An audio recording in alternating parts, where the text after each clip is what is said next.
the former home of a British socialite, tucked away in a posh London neighborhood. It's here at a party in 2001 where a now infamous photo was taken of a prince and his accuser and the woman now deeply entwined in an international scandal, Ghislaine Maxwell. Robert Maxwell's beginnings. She was never far from the spotlight. Her father, Robert Maxwell, was a British newspaper baron. Ghislaine, said to be his favorite child, was often by his side. She was steely, focused, ambitious, and ambitious for one thing, Ghislaine Maxwell. This Daily Mail journalist says she was a social climber on a mission. Because of her father's influence as the owner of a newspaper group, she got into high society. She would be a regular at receptions at Buckingham Palace, for instance.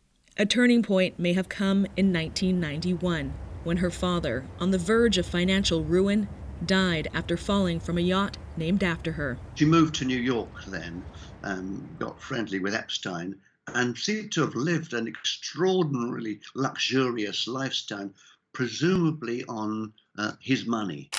Rubbing shoulders with power, she was by Jeffrey Epstein's side for years. She's accused of procuring, grooming, and trafficking underage girls for him. I believe that from the very beginning, they had that type of a relationship. Conchita Sarnoff knew the couple. When allegations against him surfaced, she called Maxwell. She said, "Oh, it's ridiculous." And, she told me about how the victims were just after money, and she made light of this serious issue. The charges Maxwell faces date back to the 90s. She has consistently denied any wrongdoing. Prince Andrew speaks out. The arrest is sending shockwaves through the UK and very likely Buckingham Palace. When was your last contact with her?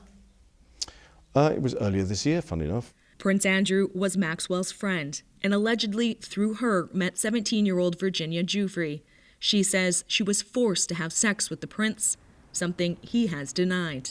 The worry in there is that Ghislaine Maxwell, a ruthless woman who only looks out for Ghislaine Maxwell, she'll throw Prince Andrew under a double-decker bus if it will help reduce her sentence. Today's bail hearing is just the first step in the U.S. case against Maxwell. For now, the woman once living the high life is behind bars.